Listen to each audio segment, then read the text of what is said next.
Shut up and sit down.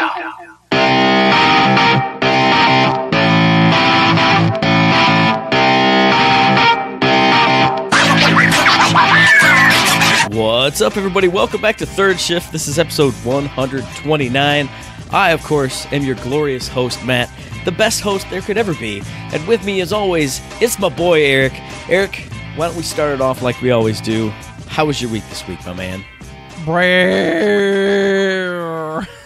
Fantastic, Eric. Love it. Glad to hear it. That's right, guys. You heard it live right now. Eric is not here with me. He's sick. He's got the sniffles. He's in bed all covered up. He's eating his chicken soup. No, from what I hear, the dude is actually quite very sick. He says he's shaking. He's got the fever. He's got the half dead. So pray for Eric. He's at death's door, but I'm still here. I would never miss an episode, even though I just missed 2 in a row. So don't worry about that. Don't worry about that. I'm here for you. So I'm going to tell you how my week was, because I know y'all want to know. Y'all want to know, what's Matt been up to? I've been playing some more Ace Combat 7 on the gaming front. That's been a lot of fun, but like I've kind of talked about before, it is frustrating the way certain missions are designed. I've been running into a lot of missions where it's maybe you start off doing one thing, it switches to another thing, but it doesn't explain how best to do that secondary thing, or it's a score attack mission like I talked about last time, where here's the score threshold you got to reach, but it doesn't really explain how to find the best score. For instance, the score attack mission that I just played a little while ago, played it on stream. So you're going in, you're launching attacks against surface targets. There's lots of ships out there, there's lots of, anti-aircraft guns and SAM things, but what they also are giant mobile base platforms, not mobile bases. There's giant land-based platforms. Kind of think of like an oil rig, like oil platforms, and they're all linked together, and they're all got defensive stuff on them. So as you're going through, there's SAM turrets on those, there's anti-aircraft guns, there's radar towers, there's this, that, and the other thing all on top of those. And each one of those little things gives you 100 to 200 score when you blow them up. Now, the score threshold to pass the mission is 25,000. So I'm going through and blowing these up. I'm like, okay, it's not giving me much score. And you look down, maybe there's an oil tanker underneath it. You blow that up for 500. That's pretty good. You find a destroyer over here in this weird dry dock thing. I shoot both missiles at it. Both miss. What's happening? Well, the dry dock thing, it's got 2 big walls around it. So you got to fly the trench to shoot the destroyer to only get 300 points. And nothing's working. I'm at 1,700 points, halfway through the mission. Nowhere near 25,000. And then I start finding out, between each of these oil rig platform type things, there's a bridge. A little bridge thing, you shoot it for 100 points. I'm like, I got to shoot the bridge. Bridges are cool. You got to blow the bridge up. Blow the bridge up. Now, doing that, which you have to experimentally find, it doesn't say anything in the mission, in the brief, anything about it. But if you do that, now it unlocks, as a target, the core of that oil platform. Sometimes it's underneath, you got to fly underneath and shoot the central pillar. And sometimes you got to, angle your missiles in through all the struts and stuff to hit the center of, the enclosed platform part. But if you do that, you shoot the core, that gives you 400 points, but it also blows up the entire platform and gives you points for every single thing that was on it. So you're getting thousands of points each time you blow one of these up. But there's no way to find that out until you experiment in the mission the first time. So it's you play the mission first to fail and learn how it works, learn the tricks, so that you can get it next time. And, it's fun, because Ace Combat is fun. I never feel frustrated when this happens, because I'm having fun in the mission itself, but there's no other word but frustrating, that you can so rarely pass these missions the first time because there's a trick or a gimmick or some kind of strategy you got to follow, an optimum path or something like that, in order to actually pass these missions. And like I said, the game's still fun and I still enjoy it, but part of me just wants to feel like an ace, and I don't feel like that when I have to figure out the puzzle the first time and fail, because by the time you figure it out, it's way too late. You can't get it done in the time limit. But then you do it the next time, and it's well, I do feel like an ace because I'm doing it right, but I already know how to do it. So I don't really feel like that, aha, I've got it, and I did it at the same time. You know what I'm saying. So it's a little frustrating, but I mean, it is still Ace Combat. It's still got that over-the-top story, the big, long story segments in between each mission. You know, you got the intro briefings, extra briefings. It's still a ton of fun. I love flying planes around and shooting missiles and flying up against like the experimental planes that can do like crazy loop-de-loops and just almost blow you out of the sky unless you are on your game. That part of the game is still amazing, still fun. It still looks great. It still plays great. It's just a little bit frustrating in that respect, but I'm still having a good time. I can't wait to play some more. I'm probably going to do that some more this weekend, but we'll see. Also this week, you guys know I am the Cinema King. Matt Goes to the Movies is a thing on Twitter that I made and nobody ever interacts with, but I do it. I still do it. It's still fun. So I saw 2 movies this week. First up, I went and saw Cold Pursuit. Saw that on, I believe it was Saturday afternoon. You know, sitting around. Hey, it was actually right after I played some Ace Combat. I went, all right, time to get out of the house. What am I going to do? I'm going to go watch a movie. Going to go see Cold Pursuit with Liam Neeson. And if you saw my tweet about it, there's no way to explain it without spoiling some of the movie, so I'll try and keep it like as toned down as possible. But that movie is, I'm going to quote my tweet here, weird and wild and wonderful in ways I would never have imagined going in. If you see the trailers, you think, oh, look, it's going to be like Taken. You know, it's going to be a Liam Neeson revenge movie. And it is, but it's also totally not, like it's not set up like any of those movies at all.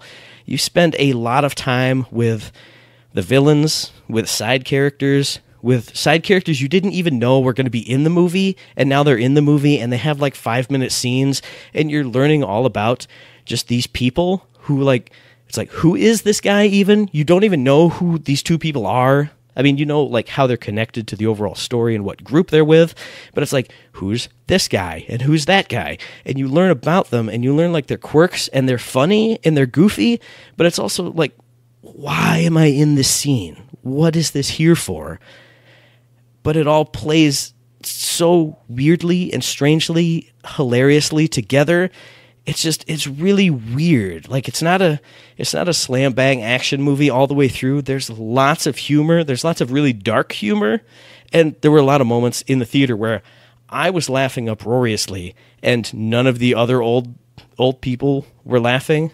And I was like, I don't think they get it. And I wasn't sure that I really got it either. But it's just so weird to see these decisions that they made as filmmakers to how to put the story together and film it and get you in with these characters. I can't give any concrete examples, but like I said, you spend so much time with some side characters who you don't think would influence the plot at all, and in some cases really don't. But I don't know, like they're so likable and funny that it makes it worth it. It makes it right. And there's a really, really cool thing I won't spoil, but there's a really stylish thing they do. If you watch the movie, you'll see it, and that made me laugh every time it happened. I can't say what it is. I can't spoil it. No. There's graphics on the screen, is all I'll say. There's like something you see. It's not like happening. I can't spoil it. But once you see the movie, you'll know what I'm talking about. That made me laugh every time it happened. The way it changes for different people made me laugh. I won't say anything more than that. I loved it. I loved the movie. It was weird. It was strange. It was hilarious. I was laughing so hard, especially by the end of it. It has a very Deadpool 2 moment at some point in the movie, and it just made me laugh so hard. By that point, everyone in the theater was laughing, so I think they finally gave up whatever pretext or preconceived notions of this movie that they had going in, and they were just in it, just like I was. It was great. Second movie I saw this week was Glass. I just saw that yesterday. I'm recording this on Wednesday. Saw it Tuesday night. That movie was really good. I enjoy M. Night Shyamalan movies. Just, I don't know. I mean, some of them aren't great, but they're all unique and they're visually interesting to me. Like the way he shoots stuff, it looks, I don't know. I like the looks of his movies. And I really, really, really loved Unbreakable. I haven't seen Split, but I mean, I know all that happened in it. But I loved Unbreakable. So seeing those characters back again here really kind of made my day. And like when you see them in action, because obviously Unbreakable is like the origin story of that. So to see them develop and change and become what they were going to become and sort of became in Unbreakable here in Glass was really, really good. I can't spoil anything, but there was a twist I didn't like and then a twist that I did like. That's all I'm going to say. But I enjoyed it overall. I still think Unbreakable was a cooler and better movie because, well, I've never talked about Unbreakable on the show, but real quick, I love that movie because every shot, you could picture it as a comic panel. Like when two characters were talking, the way the shots were framed, I could see like the speech bubbles or the thought bubbles next to characters, like an actual frame of a comic book. And I didn't really get that in this movie, but there were a lot of really cool shots of like POV from certain characters. Like there'd be, POV from David or Elijah or whoever the split dude was in that moment looking at another character. And it really kind of puts you in their mindset, or different characters looking at them. And it kind of put you in that moment and put you in that character's head and really kind of gave you, I don't know, kind of a unique feel or a unique look to it. So I would recommend it. If you liked Split or Unbreakable, obviously you should see this one. But yeah, I enjoyed that one too. And then the only other thing I've been doing this week is, hey, my buddy Eric obviously pre-ordered The Division 2, and I think somehow he got an extra beta code, maybe because he had done so much stuff in Division 1 getting ready for Division 2, and he had pre-ordered Division 2. So he gave me his extra code. I got in there and I played that. I played at least a few hours of it, and, well, I hated it. I didn't enjoy my time with that, like, at all. I can't explain why. I mean, can explain why, but it doesn't really make sense. Like, nothing felt right in that game to me. And maybe it's just my memories of Division 1, but I remember it feeling a lot tighter. Like, when you ran, you felt tight, like you were running. Like, the controls were tight, and maybe tight's not the word, maybe stiff is the word, and that's what I wanted in a quasi-realistic military shooter type game like Division 1 was.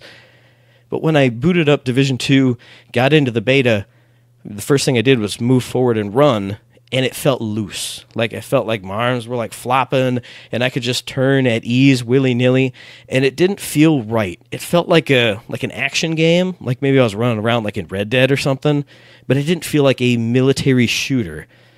And if that was a conscious decision they made, and maybe it's all in my head, but if they did make that conscious decision, I understand why, because it'll be more accessible and more fun for people to play, but something about that just did not feel right to me.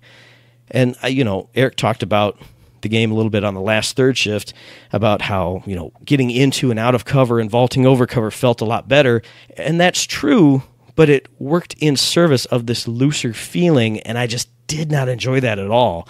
I mean, the same thing happened with the shooting. Like, I'd bring up my gun, you'd get the little reticle on the display, and it never felt impactful. It never felt precise. Like, I would have an assault rifle, and maybe half the time it felt like my shots were grouped up tight, I was hitting people, doing the right amount of damage, but then the other half of the time I would be lined up at the same range, not moving, same tight reticle, same, burst fire number of shots I was putting out, and they'd either miss or they'd just, not hit, not register. So, the combat just felt bad to me, and the movement just felt wrong. And I don't understand why, but that totally ruined all the good stuff. Like, everything good that Eric said about the game, I can see it. Like, it's there. It's more of Division. If you love Division, this is way more of it, and it builds on top of the old structure in really interesting ways. But I just didn't like it. I just didn't feel it, which, and that's a good thing to have a beta like that. So if this happens to you, you don't waste $60 or $90+ on a bonus, Ultimate Edition or anything. So I'm glad I got to play it. I'm glad I got to have that hands-on time with it, but I just didn't like it. And again, it's still in beta phase, so maybe it'll get tightened up. Maybe this isn't 100% how it was supposed to be. Maybe I was just having lots of bugs, especially in the shooting. I don't know, but I did not enjoy the Division 2 beta at all, so I'm not going to be getting that. And then what ding dong, what, hello? What is this? I've been handed something that says for the mailbag. Now, I did go on Twitter before recording this show and put out the call for mailbag stuff because I knew I'd be here by myself, and I got a piece of mail here. Fresh today. Question from our lovely listener, SLBSRD. She asks, you talked about betas on your most recent show. How does it work to get into a beta? Do you get a discount on the game if you do the beta? How do you provide feedback if you get in the beta? Well, there's lots of different ways they can do it.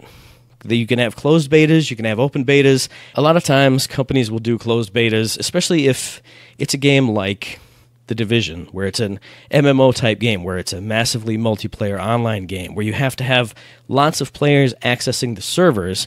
You want to do a beta test of that before it goes live, so you know what your servers can, the stress they can handle, all that other stuff. What can happen is companies can just do, signups. Hey, if you want to access the beta, send us your email, send us your system specs if it's on PC, send us all this stuff, and then they'll randomly choose X number of people to have access to the beta. You get to sign in on their servers, play around with it, or, as is the case with Division 2, you can do, like if you pre-order, you get access to a closed beta. So if you pre-ordered, when the beta time rolls around, you'll get a code, download the beta version of the game, you get access to it. Other companies like Anthem can do an open beta where just usually for a weekend or a day or two, anybody who wants can jump on and download it, get into the beta version of the game, play around with it. So you usually don't get any kind of discount. It's just Eric has a theory, because he's been playing World of Warcraft and doing all their betas for forever. Eric's got a theory that if you get into a lot of betas, maybe you get a little bit prime on the list for the next beta. Maybe that happens, maybe it doesn't. None of us really know. But like Gearbox, when they did the closed technical test for Battleborn, that was via the Shift service. So if you'd signed up, made a Shift account, you kind of got priority seating and priority notification of when that happened. So if you have loyalty with a company, they're kind of going to give you first access to that beta. If they've given you some way to do that, that's a good way to get into it. Usually don't get any kind of discounts on the game itself. Usually and often you have to pre-order the game, so already indicate willingness to purchase to be able to access that beta. And then as far as feedback on the beta, usually if you're a beta tester, they set up beta tester forums. You log in with your email, you send them any kind of feedback, like if you got bugs, what happened, where, all that other good stuff. So hopefully that answers your question, SLBSRD. I think that wraps up my week and a mailbag question that I got done. Together as a team this week, we did absolutely nothing, except that's actually wrong because we recorded a bit for our Patreon subscribers. Anybody who's at that Shifter tier, we recorded a Shifter monthly topic all about, well, you'll have to find out when I finally edit that episode and it comes up to you. That should be coming up in the next couple days. Coming up next week, we have IG2G episode 47. I know a couple topics I guarantee Eric's going to want to talk about. We're probably going to be talking about that Nintendo Direct that just happened today, live as I'm recording this. All kinds of stuff. Eric's going to be like, oh man, Switch is so cool, it's getting all kinds of cool stuff. And I'll say, well, there's one game I'm interested in, so maybe this will make me get the Switch. And he'll go, I can't believe you have got the Switch. And I'll go, oh, maybe this will do it. And then I won't get it, and we'll do the whole rigmarole until the day we die. It'll be great. But tune in for that. And you know what else is great that you should always tune in for? Shift codes for Golden Keys and Borderlands, the pre-sequel. So hit up the Twitter, the Reddit, the forums, the Instagram. Hit up your preferred shift code provider. Get yourself some free loot for the pre-sequel. And that's not the only shift code you should get. If you did not get the Lovapalooza skins in Borderlands 2 or the pre-sequel, they have reactivated the shift codes for both of those games.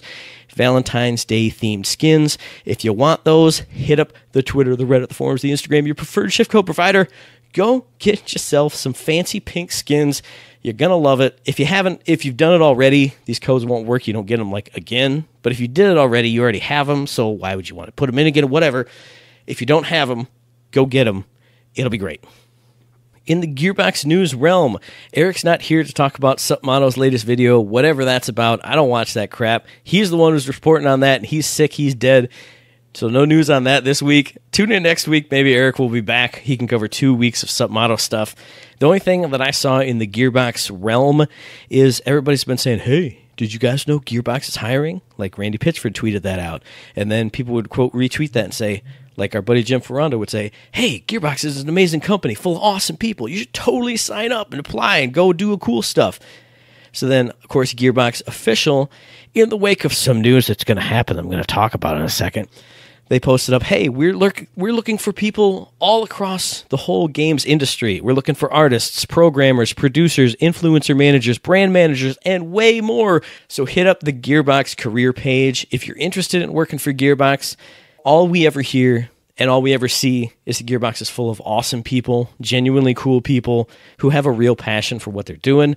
So if you want to get into the games industry, or if you are in the games industry and you want to find another group of cool people to work for, check out Gearbox. They're hiring all kinds of people. If you could fit in there and have a great time and be really cool, join the team. It'll be awesome. Now, what did I tease?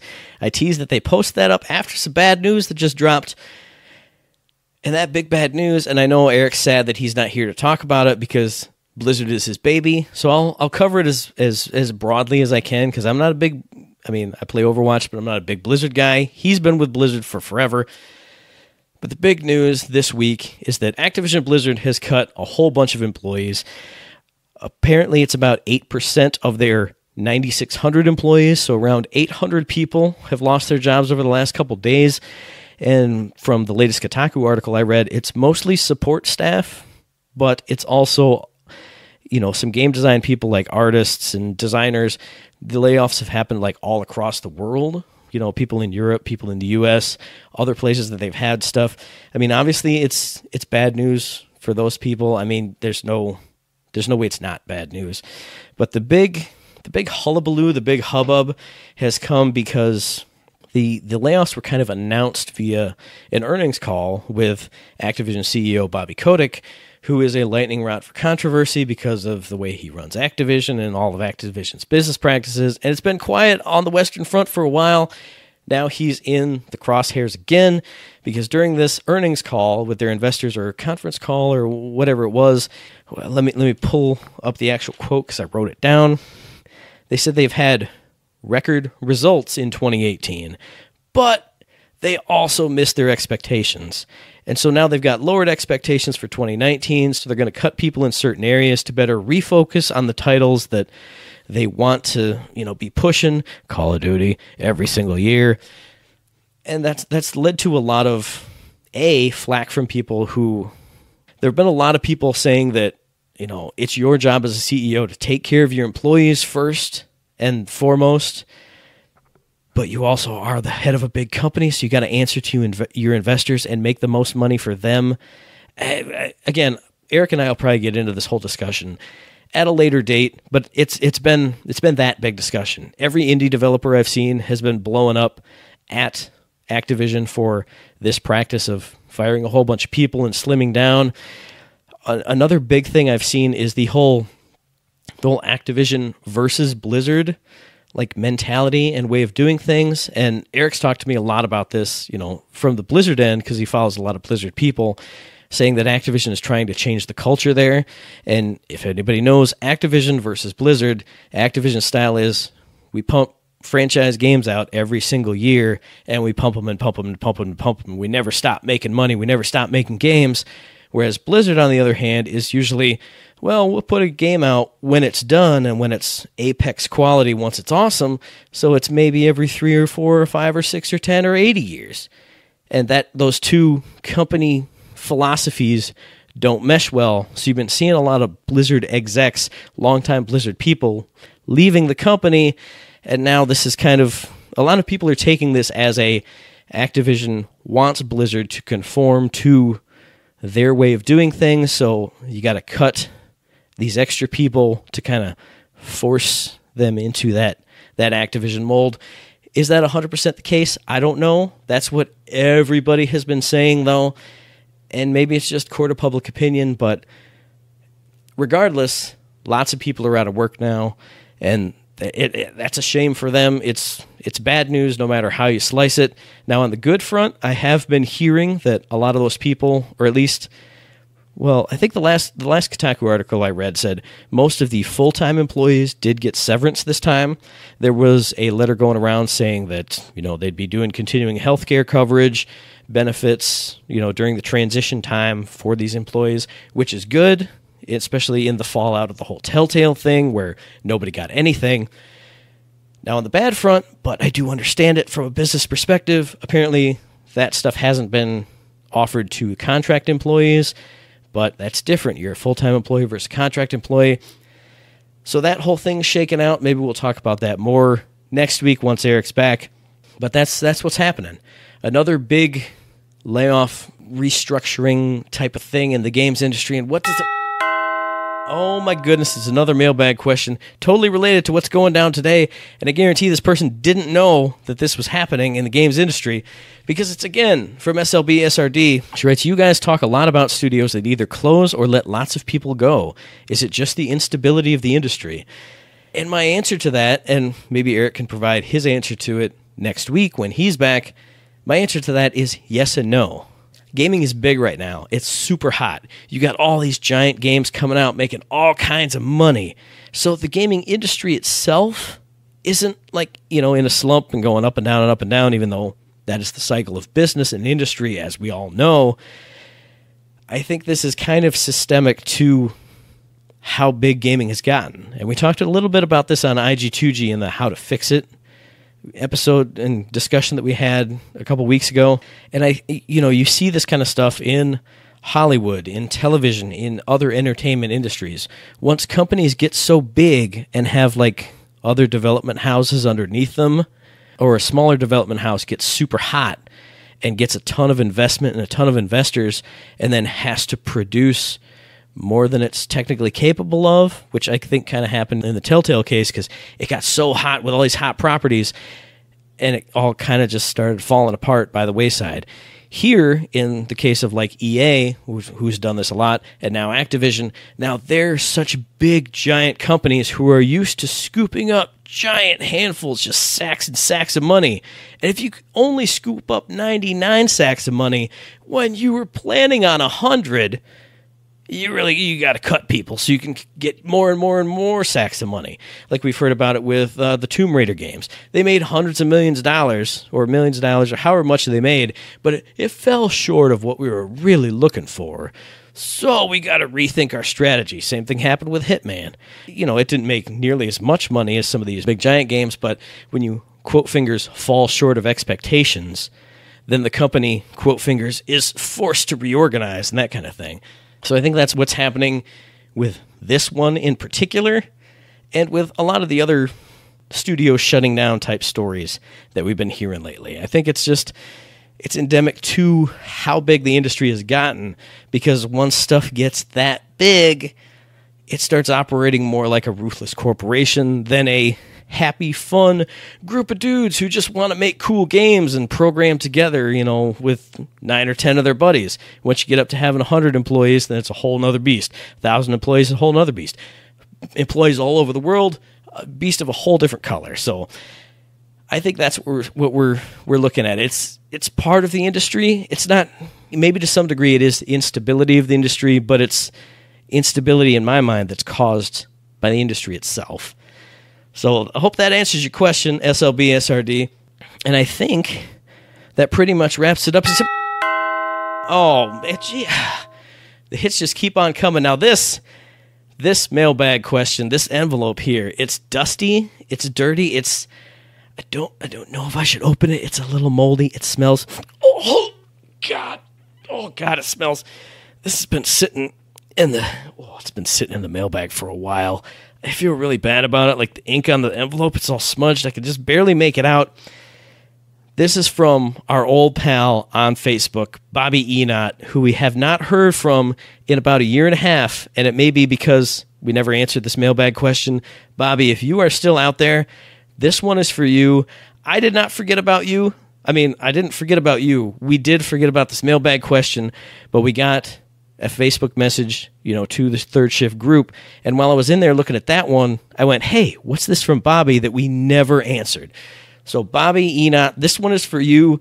This one is for the Battleborn fans out there. Let me pull it up and see what his question is. So from August 23rd, 2017, our old pal Bobby Enot, we love you, Bobby. Please still be here.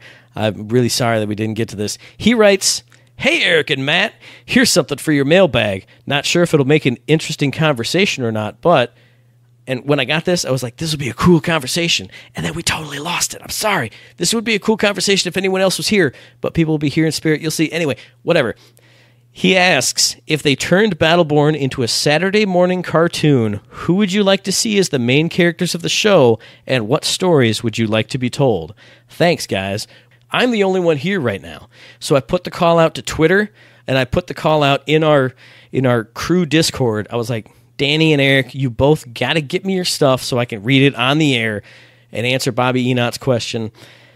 So we're going to go with Eric first. But Eric, oh my goodness, wrote a big old long response. I'm surprised he was able to stay conscious long enough with all his medications flowing through his system. But he writes, if Battleborn were to become a Saturday morning cartoon, it would practically write itself.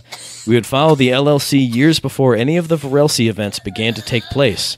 We would follow the everyday exploitations. That's not what you meant to say, Eric. No. What he means to say is that we would follow the everyday exploits of Phoebe, Marcus, Eldragon, and Cleese. I don't think Isaac was on their side at that point. No, he wasn't. Think about Teenage Mutant Ninja Turtles, where the story is continuous, but every episode is generally a contained slice. I agree with this, more on that later. With a wide array of character traits, I think this cartoon could provide endless entertainment. On top of the main characters and their day-to-day, it would be extremely easy to bring in guest stars, especially the rogues, since they love to do piratey stuff, and that would involve stealing from the LLC ships. Of course, this would always be made out to be more humorous than not, and a goofy little lesson would be taken away every time. You could contain each season with almost any time frame you wanted to by years, months, or weeks. I would personally go with the months option to allow room for multiple seasons leading into the large catastrophe. Well, thank you, Eric, for your grand vision and your big giant post. I appreciate it. Thanks for writing in sick with that one. Now let's see who we got next here. So our next one comes to us from the Warden of the Friendship Gulag, Shelalana. I'm not sure if I'm pronouncing that right. I'm sure I'm not, but at Shelalana on Twitter, this person writes, Melka for sure, definitely Isaac as the sarcastic downer to keep things surprisingly light, Galt, Reyna, and Wrath. There would definitely be a 3-part episode involving the Eldred Observers because they're intriguing. Well, thanks, Shelalana. Thank you for your suggestion. Thank you for your answer. I'm really glad we got a couple responses to this one. I wasn't sure if we'd get a lot of people on Twitter, but we got a couple, so I'm definitely glad to hear that. Next up, we have a response from Danny. So Danny writes, if Battleborn were a Saturday morning cartoon, the series would probably start back in the days before they became the Battleborn. I feel like the Peacekeepers and the Generates are the main factions, so I think our main characters would most likely be Oscar, Mike, and Galt on the Peacekeeper side, and then Deandy and Atticus on the Generate side. 5 factions kind of makes it a little difficult to focus on every single aspect, so maybe they would break it up into 10 episodes, 2 episodes per faction, to kind of introduce everyone, then start weaving the stories together. That said, I would want to hear many stories about the rogues, led by Reyna, with Pendles providing the comic relief, and a Pendles Alani side story where they get trapped alone somewhere. Pendles makes up outrageous concepts that Alani continues to believe long afterwards, and everyone has to correct her every time while Pendles dies of laughter in the background. The second season would be how basically the 4 factions agree to join up and put a stop to the Generates. But then everything is destroyed by Rendane, the Generates agree to a truce with the other 4 factions, the Battleborn are formed, and they work together to save Solus. Of course, Battle Pops would become a real thing and get shamelessly plugged at every opportunity possible. I do like the Battle Pops thing.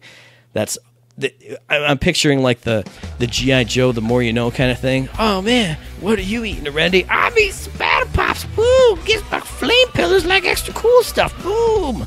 Battle Pops available at your local Target and Walmart stores. Cha-ching! Be a Battleborn. So good one, Danny. And now, as I read both of yours, I'll move on to mine here, and then we got one more at the very end here. And I would say, kind of picking from both of you guys starting before the whole Battleborn thing. I think you should do that, but I think we would do that like, if anyone remembers Thundercats, they had like a 5-part, like big overarching story before like they got down to the planet, and then they had like the Monster of the Week thing with Mum-Ra. I think you do that with Battleborn. You have like, oh man, we're all factions scattered across, and maybe like the first episode of this 5-parter is the Rogues. Second part is the Peacekeepers. Second part is Degenerate. All the, and then by the end of it, you have the overarching story of, by the end of the Rogues one, it's like, oh man, we got this thing. Oh, this thing's happening. We got to go. The end of the Degenerate one, same thing. And then so by that 5th episode, you get them all just to the point of starting the story. And then you can do all sorts of Monster of the Week or Event of the Week or Hunt of the Week or, Adventure of the Week type things in the Battleborn storyline. Like, you can have the Eldred Guardians. Like, I think that would be a really cool story. Like, when you have to go find the Eldred Guardian, but you end up killing it. But maybe in the course of the Saturday morning cartoon show, it's like, oh, everyone's sad. But they're able to save a piece of it and put it in this, like, Snarf-like character, like for Thundercats. Oh, now it's the big Eldred Guardian, but it's, the cute lizard pet or the cute little tree. It's Groot Jr., it's Baby Groot. So you don't have, like, the heavier aspects of it. You can spin those you can spin them in a Saturday morning cartoon way. Like maybe Isaac is the enemy of the week, but instead of him like turning and just getting captured and joining the team, maybe he's like mini Isaac. Maybe they can only find like a tiny robot body. So it's even funnier when he's like, oh, I'm going to destroy all the meat bags. But he doesn't really have the ability or the size to do any of that. So it's a more comedic spin on it. But I think you could take, even during the whole battle, the story that Battleborn went into, you can make up all kinds of little conflicts on all those different planets. Maybe maybe Rendain's raised up an extra strong thrall this week, and it's Slave Breaker Rialto, or whoever it is. And you can make season upon season of just that. And then when, ratings are starting to flag, oh, maybe it's the final battle against Rendain. Here we go. And you have that as the big, giant season-long thing, and you defeat him. Yay! Then the next season, you start getting into the story ops. And then, at the end of that season, Rendain comes back at the end of Phoebe's story op, and then you can start the whole thing all over again. You can continue Battleborn the way that they should continue it in game form, but are apparently not going to unless there's a big surprise coming in the future. And I was going to say you should start with that, but obviously you have to build the story for people to understand it. So I think that's the way to do it. A big 5-parter to introduce all the factions, get the central conflict. Then you could do as much Monster of the Week stuff as you want in the current Battleborn storyline, and then you follow it to its conclusion. You do the story ops afterwards. Rendain comes back. Maybe he's, maybe it's not just, hey, it came through the Virilsi portal. Maybe he's resurrected through some ritual of some side character that they've put into all the story ops. Something's going on. You bring him back. It's Transformers. You follow the Transformers formula. Megatron gets beaten. Some new dude comes along, and then Megatron comes back, because you can't have Megatron. You can't have it not be Megatron Optimus Prime. You can't not have Rendain for at least, forever. So there you go. Follow the Thundercats and Transformers formulas, and you're gonna be all set. That's how you do it. Those are the only Saturday morning cartoons I know. I don't watch stuff these days. What is it? I don't know. SpongeBob. But that's a dated reference nowadays. I don't even know what kids watch these days. So that's my Saturday morning cartoons. And we got one more answer to this mailbag question. And this comes from somebody I've never heard of. I'm not really sure who this is, and I'm not really sure what his answer has to do with the question at hand. But I'm going to read it because we did get feedback. This answer, it's written in all caps, so I think that's kind of weird. I don't usually see that on Twitter. It says, I would be the main character and tell the story of my I can't, it's hard to read. Tell the story of my glorious shooting star press. Oh, it's something in my eyes are getting blurry. Something in my head's going. Oh, it's making my head hurt. What? Who sent this in? It's from Twitter. It's from @Ultraman Russell. God, just what is happening to me? Ultra Man has returned. Behold, as I fly off the top rope with my glorious shooting star press, as I make you all submit to the Mexican cloverleaf submission hold. Now, I am off to WrestleMania to win every title, and then I shall take over the world.